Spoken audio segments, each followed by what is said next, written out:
సమ్మెట ఉమాదేవి సమర్పించు నవపారిజాతాలు. నేటి కథ బుచ్చయ్య బతుకు మర్మం.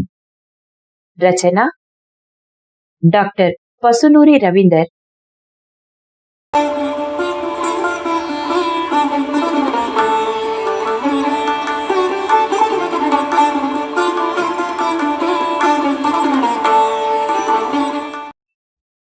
పొద్దుగూట్లే పడ్డాక ఎల్లమ్మ పానం ఇడిసింది. 60 ఏళ్లకు పైబడ్డ ఎల్లమ్మ అప్పుడో ఇప్పుడో పుట్టుక్కుమంటదని అందరికెరికే. అందుకే ఆమె సావు ఎవ్వలకు పెద్దగా ఆశ్చర్యం కాలే. పైగా ఎల్లమ్మ మొగడు బుచ్చయ్య మీద అందరూ గుర్రుగున్నారు.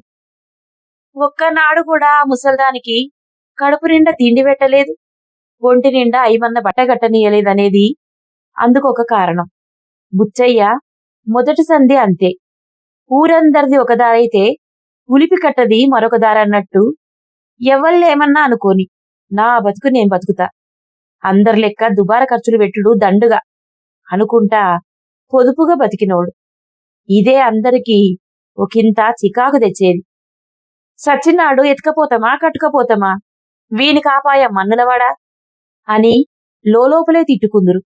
బయటికంటే మల్లేడ పంచాయతీ మోపైతుందోనని వాళ్ళ భయం. ఉన్ననాడు ఉట్ల పండగ, లేనినాడు లొట్ల పండగ అన్నట్టు ఉండద్దనేది బుచ్చయ్య ఆలోచన.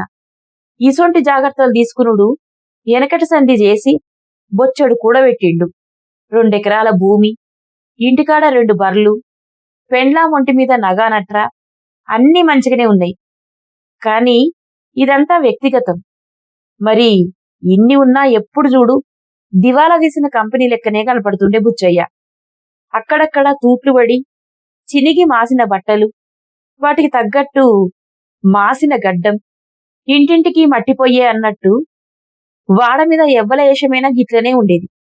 కాకుంటే వాళ్లకు దిల్దార్ గుణమున్నది. బుచ్చయ్యకు లేంది అదొక్కటే. సుట్టపోడు వస్తే కూడా కోన్ని కోసుడు, కళ్ళుబొట్టు తెచ్చుడు తనకు తెలియదు. ఏంది బుచ్చయ్య, మొన్న సొంతం ఇచ్చి ఎల్లే బావ వస్తే కనీసం మర్యాద చేయలేదట అని ఎవరన్నా ఇండ్ల పొంటి జనాలు అడిగితే చిన్నగా ఒక నవ్వు నవ్వి, అవు మరి మంచిగా చూసుకుంటే ఏం ఫాయిదా, 2 రోజులు ఉండేటోళ్ళు 4 రోజులు ఉంటారు అని ముఖం మీదనే చెప్పేటోడు. అసొంటి పిసినారి బుచ్చయ్య. అందరూ సాటుకే అనుకునేటోళ్ళు. బుచ్చయ్య అనే పేరు వీణ్ణి కన్నోళ్ళు కరెక్ట్గానే పెట్టిండ్రు.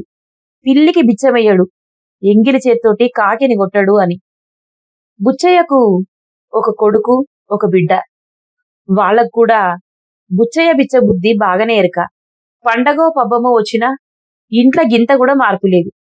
మంచి బట్టలేమో గాని మంచి తిండి కూడా ఆ ఇంట్లో కరువే. అందుకే ఇక లగ్గాలు కాగానే వాళ్ళ దారి వాళ్ళు చూసుకున్నారు.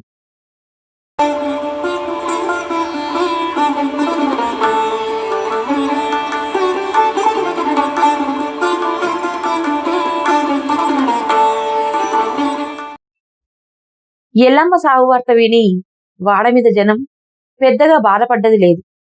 ఎందుకంటే ఎన్నడూ ఒక్కలకు కూడా ఇంత సాయం చేసింది కాదు, ఒకరిని దగ్గరకు తీసింది కాదు, కనీసం బుక్కెడు మెతుకులు పెట్టింది కాదు.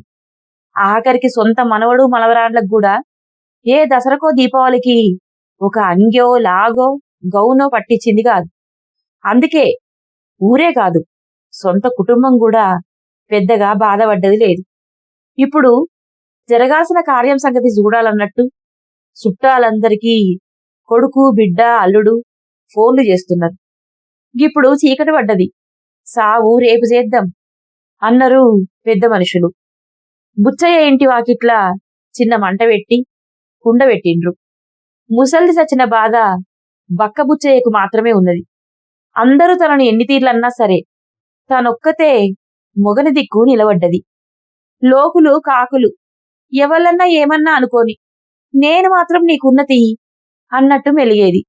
అదే బుచ్చయ్యకు కొండంత బలాన్నిచ్చేది. అసొంటి ఎల్లమ్మ తనని ఒంటరోని చేసి వదిలి వెళ్లేసరికి బుచ్చయ్యకు పాలు బోతల్లేదు. తనకు ఇక తోడెవ్వరని బుగ్గులు పడుతున్నాడు. ఇంటి ముంగట టెంటు, 4-5 కుర్చీలు వేయించిండు బుచ్చయ్య కొడుకు. పెద్ద మనుషులు వచ్చి కూసున్నారు. పొరుగుర్లోనే ఉండే ఎల్లమ్మ బిడ్డ తల్లి సావు వార్త తెలవంగానే ఆదరబాదర పిల్ల జల్లం తీసుకొని పరుగు పరుగున వచ్చింది. అంత దూరం నుంచే శోకాలు పెట్టి ఏడ్చుకుంటూనే ఇల్లు చేరింది. ఎల్లమ్మ గురించి గొంతెత్తి ఏడవటానికి ఎల్లమ్మ బిడ్డ తప్ప పెద్దగా ఎవ్వరు కనిపిస్తలేరు. 4-5 ఆడోళ్లు ఆడికొచ్చి మొహమాటానికి కొంగులు నోటికి అడ్డం పెట్టుకొని ఉట్టుట్టిగానే ఏడిసినట్టు చేస్తున్నారు. కండ్లకెళ్ళి నీళ్ల సుక్కలేదు, ముఖాలల్లా పిసరంత బాధలేదు. ఇప్పుడు అసలు పంచాయతీ వచ్చి పడింది. ఈ సావు ఖర్చుల కన్నా బుచ్చయ్య తను దాచుకున్న ముళ్ళ ఇప్పుతాడా లేడా అన్నది అందరి మధ్యలో మెదులుతున్న ప్రశ్న. ఎవ్వలకు ఒక్క పైస వదిలిపెట్టని బుచ్చయ్యకు మనసు ఒప్పుతుందా అని అందరూ ఊపిరి బిగబట్టి చూస్తున్నారు. అయ్యను అడగలేక కొడుకు కొమరయ్యనే తన దగ్గరున్న అరకొర పైసలతోటి రేపటి సావుకు ఏర్పాట్లయితే చేస్తున్నాడు.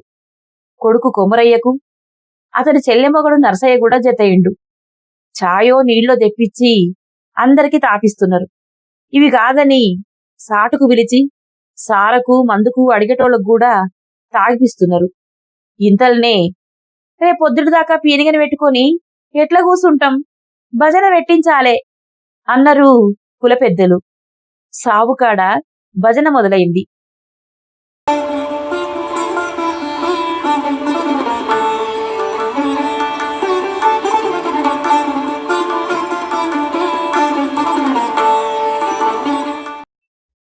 డప్పు డోలక్ కంజర మోగుతున్నాయి. శిలక ఎగిరిపోయే ఈ గూడే చిన్నబోయే, గూటిలోని రామచిలక గుట్టల పాలాయే, నిలకడ లేనిదాయే, నిమిషంలో మాయమాయే అంటూ బతుకుతత్వాన్ని మనిషి జీవితానికి రంగరించి పాటందుకున్నాడు రాయలింగం. రాయలింగం గొంతెత్తి పాట పాడితే ఊరి మీదకి కదిలే చంద్రుడు కూడా జరసేపు కదలడు, మరిసిపోతాడు అంటారు జనం. అసొంటి కమ్మటి గొంతు ఆయనది. పాట మధ్యలో ఆయన పలికే మాట, ఎత్తి దించే రాగం పాటకు ఒక సొగసునిస్తది. దాంతో వాడమీది జనమంతా ఆ భజన చుట్టూ చేరేటోళ్ళు. చప్పట్లు, దరువులు, మోతలు, కంజర గజ్జలు జోరు మీద మోగేది. దూరాన ఉన్నోళ్ళు కూడా దగ్గరికి రాకుండా ఆగలేరు. అంతటి మాయ చేస్తది రాయలింగం భజన పాట. అవు, రాయలింగం పాడినట్టు గూటిలోని చిలక గుట్టల పాలయ్యింది అంటే గుడిసెల బతికే ఎల్లమ్మ ఇయాల అందర్నీ ఏడిసి సిలుక లెక్కనే ఎగిరిపోయింది అనుకున్నారు జనం. ఆ పాట వింటే జనానికి బతుకు విలువ తెలిసి వచ్చేది. ఎవళ్ళ బతికైనా గింతే, 100 ఏళ్లు బతికినా సావు తప్పది, 1000 ఏళ్లు కలుసున్నా వేరు తప్పది అని అనుకుందురు. పాటలో రాయలింగం చెప్పినట్టు నిలకడ లేనిది, నిమిషంలో మాయమయ్యేదే గీ బతుకు అని ఎవల బతుకును వాళ్లు తలుచుకుందురు. అట్లా సకల కోరికల మీద మనసు ఇరిగి బతుకును సరికొత్తగా చూపిత్తది ఆ భజన పాట. ఇట్లా పాటలు, పోతలు, మాటలు అన్ని కలగలిపి ఆ రాత్రిని నిద్రపోకుండా కాపలగాసినాయి. తెల్లవారుతుండగా ఎవలిండ్లకు వాళ్ళు పోయి కునుకు పట్టిండ్రు. బుచ్చయ్యకు ఎప్పుడు కునుకు పట్టిందో ఏమో, కుర్చీలోనే ఒరిగిండు. బుచ్చయ్య కొడుకు అల్లుడు మాత్రం అలుపు లేకుండా పనుల ఏర్పాట్లు చూస్తున్నారు. తెల్లారి చుట్టాలందరూ వచ్చేసరికి బొంద సిద్ధం చెయ్యాలే, డప్పులు కొట్టేటోళ్లను తీసుకురావాలి అని ఏవేవో ఆలోచనలు చేస్తున్నారు. అనుకున్నట్టే అన్నీ రెడీ అయి పీనిగను పాడకెత్తిండ్రు. బుచ్చయ్య తలగోరకుండ పట్టిన కొడుకు పక్కన నెమ్మదిగా నడుస్తున్నాడు. ఎవరెవరో ఓదారుస్తున్నారు. నిజంగా ఏడుస్తున్నోళ్లు కొందరే. ఏడుపు రాకున్నా ఏడుస్తున్నట్టు నటిస్తున్నోళ్లే ఎక్కువ ఉన్నారు. ఇదంతా బుచ్చయ్య గమనిస్తానే ఉన్నాడు. అట్లా డప్పుల సప్పుల నడుమ శ్మశానానికి ముందు దింపుడు కళ్ళం చేరింది ఎల్లమ్మ పీనిగే. అక్కడ కిందకి దించి కుటుంబ సభ్యులంతా సచ్చినోల చెవిలా వారికి ఏ వరసైతే ఆ వరసతో పిలిస్తే లేచి వస్తారనేది వారి ఆశ. ఆ చివరి ఆశ ఆచారం ఎవ్వరు పెట్టిండ్రో గాని ఇప్పటి వరకు ఒక్కరు కూడా అట్లా లేచినోళ్లే లేరు. అయినా సరే వెనకటి సంధి వస్తున్న ఆచారం ఎందుకు కాదనాలి అని అందరూ ఇక లైను కట్టిండ్రు.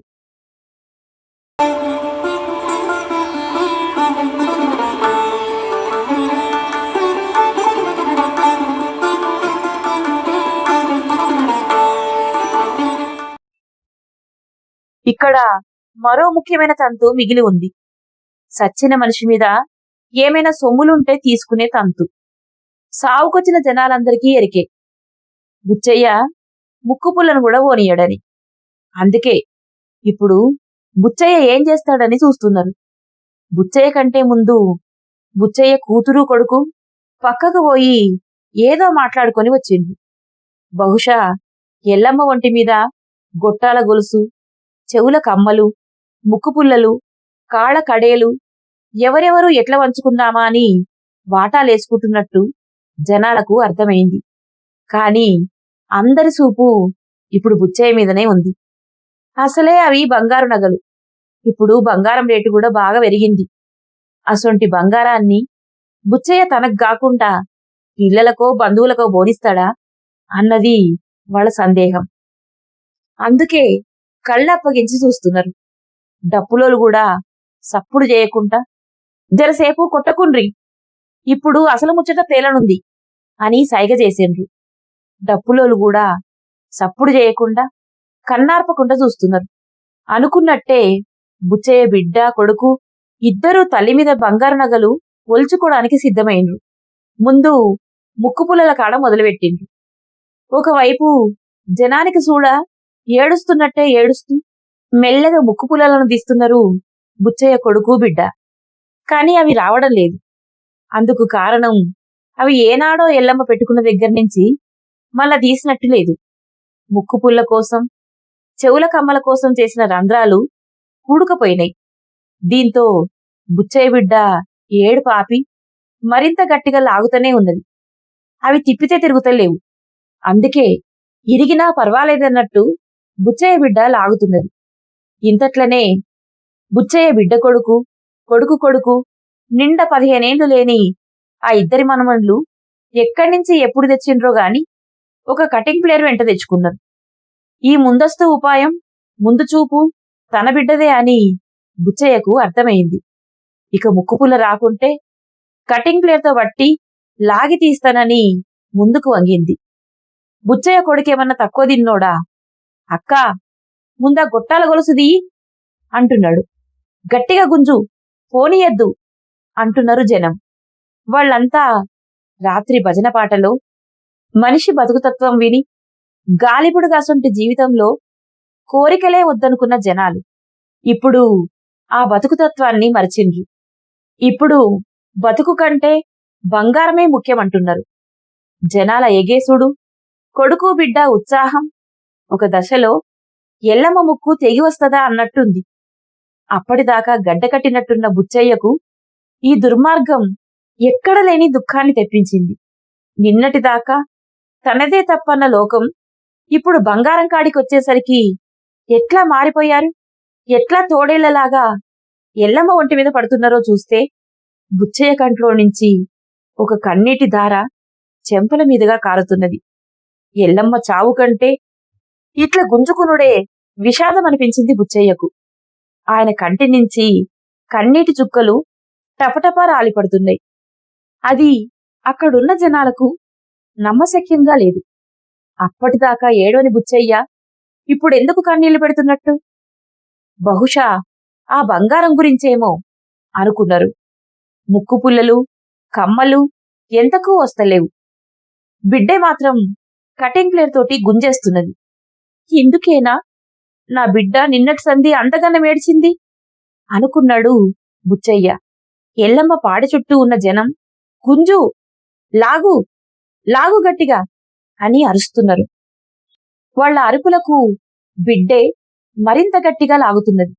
అసలే పట్టుకారు లాంటి కటింగ్ ప్లేర్కు ప్రాణం ఉన్నోళ్లకైతే పానాలు పోయేటంత నొప్పి, బాధ కలిగేది. పాపం ఎల్లమ్మ సచ్చి ఏ లోకాన ఉండి భరిస్తున్నదో ఈ బాధను. ఆ క్షణం సచ్చిన శవాలను పోస్టుమార్టం కోసం కోసేటోళ్లన్నా నయమనిపించింది బుచ్చయ్యకు. ఇక తాను నోరు తెరవకుంటే అంతే సంగతులని అప్పటిదాకా ఈ దారుణానికి కన్నీరు పెట్టిన బుచ్చయ్య ఒక్కసారిగా తల కొట్టుకొని వాళ్ల మీద అరిచినంత పనిచేసిండు. నీ అవ్వ, నా బిడ్డైనా కొడుకైనా, నీ అవ్వ ఇంకెవ్వళ్ళైనా నా పెండ్లాం ఒంటిమీదున్న నగలు ముట్టుకుంటే ఇక మర్యాదగుండదు. నా బతుకంతా తోడు నడిచిన మనిషే మట్లకు పోతుంటే దాని ఒంటిమీద నగల కోసం మాత్రం ఆశపడే బతుకు ఒక బతికేనా? ఆ నగలు నా ముసల్దానితోనే పోనీయండ్రి అని ఏడుస్తూనే అరిచిండు బుచ్చయ్య. ఊహించని బుచ్చయ్య మాటలకు బిడ్డే కొడుకే కాదు, సావుకొచ్చిన ప్రతి ఒక్కరికి ఆశ్చర్యం కలిగించింది. రాత్రి నుంచి తల్లి నగల కోసం కాచుకొని కూర్చుని ఉన్న కొడుకు బిడ్డే ఆశలన్నీ అడియాశలైనాయి. బుచ్చయ్య మాత్రం తన చేతికున్న ఉంగరం కూడా తీసి భార్య నోట్లో పెట్టి ఎల్లమ్మను మట్టిలోకి దించి బొందమీద పడి పసిపోరని తీరు మట్టినంతా ఒంటిమీద చల్లుకుంటూ పూసుకుంటూ పండి పొర్లుతూ చాలాసేపు ఏడ్చిండు. భజన పాటలో బతుకుమర్మం విని అప్పుడే మర్చిపోయిన లోకం ఎప్పటిలాగే అయ్యో పాపం అని నటిస్తూ ఊరిదారి పట్టింది. బుచ్చయ్య మాత్రం తన యాదిలో ఎల్లమ్మ జ్ఞాపకాలను ఎంట తీసుకొని ఇంటి తొవ్వ పట్టిండు. తొవ్వల ఊరి చెరువు నీళ్లలో మునిగి పాలోళ్ళు, ఇంటోళ్ళు ముఖాల మీద కనిపించని ముసుగులు వేసుకున్నారు. బుచ్చయ్య మాత్రం అదే నీళ్లల్లో మునిగి ముసుగులన్నీ తొలగించుకొని కొత్త జీవితం మొదలుపెట్టిండు. అన్నింటినీ పైన పైన చూసే లోకానికి ఈ పూట బతుకు మర్మమేదో బోధపడజేసిండు.